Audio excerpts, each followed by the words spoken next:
What if the best leaders weren't the ones that commanded the most, but actually the ones that served the most?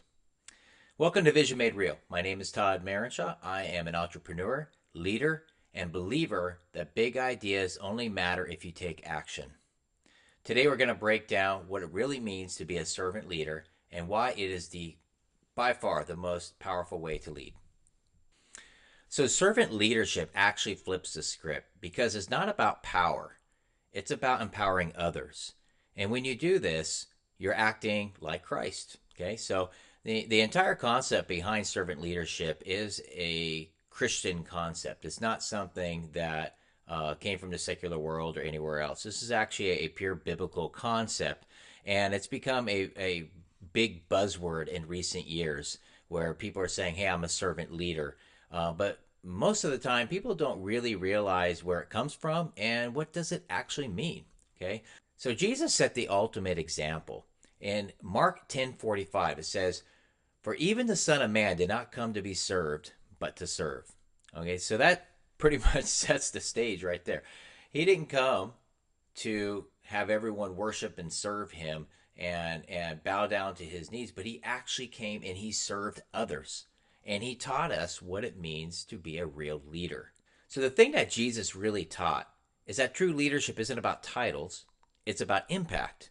And no matter what you believe in life, I don't think anyone can argue the impact that Jesus has made in this world. So the first concept, and probably the most important, is humility, putting others first. And probably the hardest one too. So if you're going to be a leader and for example, myself, right? So I like to use myself as an example. Um, you start your own company, or you're a CEO, or you raise up into a position of power. Um, the biggest thing for you a lot of times is going to be respect, right? It's going to be people giving you your respect, giving you your due, and by all means you need it. And trust me, respect is a big one for me. Okay, whether it's in my marriage, whether it's at my companies, respect is very big, right? But at the same time, humility is what makes people listen to you. It's not you demanding respect for them, but actually having humility. In Philippians 2:3, it says, "Do nothing out of selfish ambition, but rather in humility value others above yourself." Now, how does this play into a business, business setting? It's a little bit easier when you think about how it plays into a family setting. When I'm with my wife, I want to consider her needs. I want to consider maybe if we're going out where she'd like to eat. With my kids, um, I want to consider maybe how they're feeling. Sometimes I'll want them to do tons of chores and demand a lot of things from them, but they have homework and they have things that they need to accomplish. And sometimes they just want some free time. So in humility, I need to be like, all right, let's think about them for a minute and make sure I'm not being too hard on them. I don't want to exasperate them. With my wife, I want to be thinking about what makes her happy. What's going to make her think I'm a superhero, not the villain, right? So, um, I want to be humble, right, in all situations. And that can be tough because a lot of times we are programmed to think about ourselves first and foremost, right? And obviously we need to think about ourselves. So I'm not saying that we don't do that, but at the same time, a great leader thinks about those around him first and really flips that script. So when it comes to business, how did this change for me? So when I started my business up, I wanted to make sure that everyone knew what to do at all times. A lot of micromanaging, a lot of telling people what to do, listening on calls, listening on conversations, trying to have my hands in every part of the business. Now, these aren't bad things in and of themselves, but I had to start thinking about, well, how does this making them feel? Right? Do they appreciate this? And a lot of times I can tell you employees do not appreciate being micromanaged. Um, so in humility, right, I needed to sit back and say, well, if you don't want to be micromanaged and I want to make sure the job's being done, how do we do this? And that kind of started my journey into talking to my guys, ladies, whoever I had working for me, and saying, this is what I want from you. These are my goals for you. This is where I'd like you to get. Now, how do you think is the best way we can get there? And really listening to what they thought they needed to get to where they needed to go. Um, and the answers were different many times. Like someone would want to be left alone, and we do a once a week check in. And if their work is slipping or maybe their sales are down, then we can go over those together and try to figure out why. Some of them wanted daily talks. They wanted to be more accessible, real time. When they had a question or they had someone on the phone and they didn't know what to do in those situations, they wanted me to be available to talk to them. I had guys who wanted me to stay in sales. So even if I'm running the company, they asked if I could continue to take some leads and do some sales, just so I knew what they were dealing with. Um, and I'll tell you, at first, I was very reluctant to do some of these things. When I first got out of sales, when I had Allen Sportswear, when I started that 20 years ago, I eventually got completely out of sales and I just did managing, and I had a team of about 5, 6 guys, and they used to just always bring up, man, we wish that you would stay in sales, even if it's just taking 1 or 2 leads a week, so you understood what was going on. And because I was full of a lot of pride, and I tried to say I was a servant leader, but I wasn't being a servant leader, right? That's a big one, right? Saying and being are two different things here.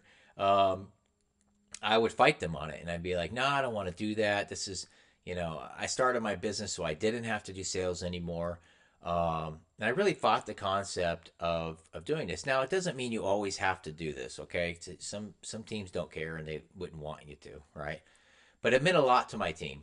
It meant a lot that I knew what they were going through, understood the objections better, and showed that I was one of the guys, right? And I didn't listen to them, and it cost me dearly. And over that team, which was an incredible team at the time, I ended up pretty much losing all those guys one after another, and it was really my first big failure, and it really kind of shaped the leader that I am now because of what happened then. Seeing how big that failure was, how I lost an incredible team that was well trained, who loved working for me, because I didn't listen to them enough, that I wasn't humble enough, that I wasn't a servant leader, really helped me to start my journey on what servant leadership means and how I can be a better servant leader. So all this brings me up to point number 2, leading by example, which is pretty much what I didn't do. So um, if you go into that same story, how they were asking me to jump in on there, be on some calls, hear the objections, and I'm saying, no, I'm not going to do that. You can just tell me because I'm too busy doing X, Y, and Z project. Now, I wasn't doing anything, but it was essentially a cry for help from the employees to say, I don't think you understand what's going on, right? The right thing to do would have been to lead by example. And if I did that, what I would have said is, you know what? If it matters that much to you, right, I'm going to do it. Even if I don't necessarily agree or even like it, if it matters that much to you, I'm just going to do it. Let's just see how it works out. If I would have done that, if I would have just done that one simple thing, I would have saved myself years of pain. I'll just put it that way. I had years of pain because of a dumb and arrogant decision, and a decision I made because I wasn't being a servant leader.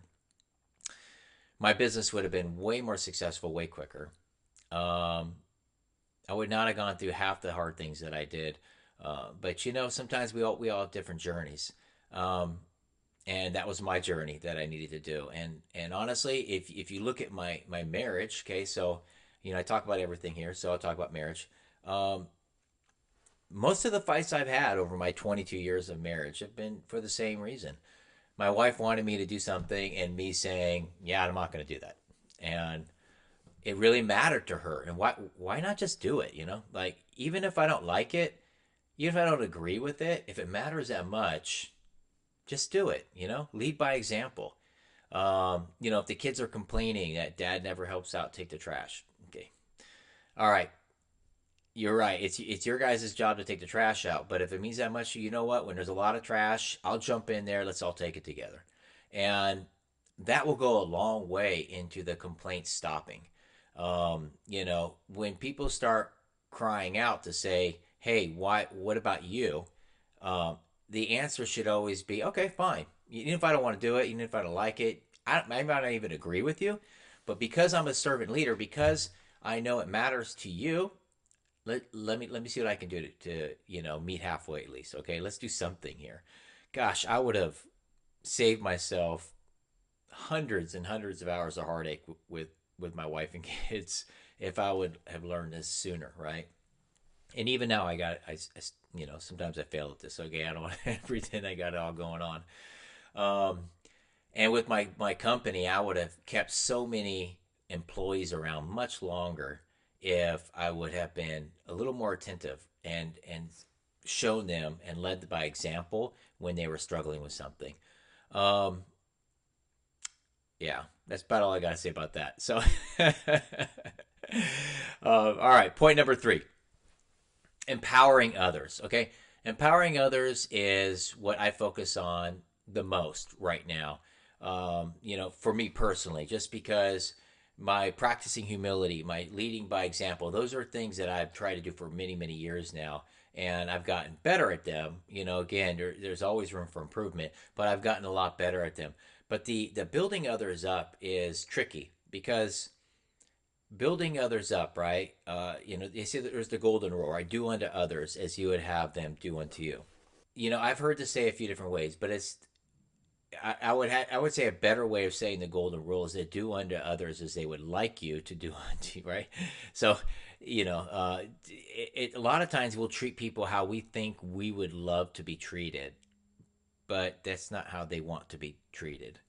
They everyone has their own way of doing things, and so when you're empowering and building people up, it's really important to understand their needs and build them up according to what their needs are, and not just according to a blank script of this is how I build others up. Like, this is the way things are done.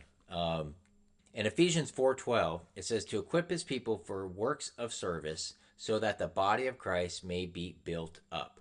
Okay, the best leaders create more leaders. Okay, and when you're empowering others, you got to understand the ultimate goal, and that is to create a new leader, right? And that's why everyone's individual. Well, what one person needs, right? Maybe one person needs to be a leader needs more confidence in who they are and more belief in who they are, and so you need a lot of encouragement. Maybe for another person to be a great leader, they need to learn how to be gentle and to also think of others because maybe they're a bit harsh, right? And for example, I have a leader now that is really good, love him, and but he can tend to be a little bit straightforward, right? And people might get offended by that or get upset. So I'll spend more time with him, helping him out to, um, you know, be gentle sometimes, get the point across with a little bit, being a little bit more understanding and gentle instead of just being straight in your face. And it's kind of funny I'm saying that because I've, you know, I've not been a gentle person most of my life with the way I handle and treat people. So teaching someone else to be gentle is a good reminder to myself, right, to be gentle as well. Um, and then I have a couple other leaders where my focus on them is being assertive.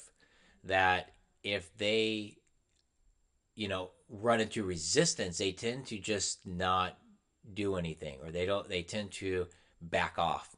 And getting them to not back off and to actually continue to push for what needs to happen is actually the challenge there. So empowering others, right, means different things. But most of all, it means understanding in the first place what they need. You got to care enough about your people to understand what their needs are. And this goes with families as well, right? So, with my wife, she's, you know, she's not the hey bring me home flowers type of person all the time. That's going to make her happy. Not saying I shouldn't do that, and I do sometimes, but it means 100 times more for her if I go out and get her like a one of those taro boba thingies that they like drink. She likes drinking. So you know what I mean. Like if I go pick her up a taro boba, she's excited. Food is her love language, man. So if I can bring her home something to eat, she feels very encouraged, right? She feels very happy. She's excited to get work done and to help me out, right? And I'm empowering her. I'm building her up. I'm making her feel loved. I mean, and I'm making her feel wanted. With my kids, um, you know, many times I have four boys.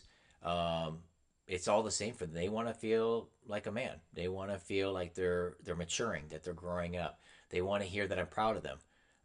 They want to hear that words of affirmation, right, are very important to them. And that's really tough because they're teenagers, and a lot of times I'm not really proud of them.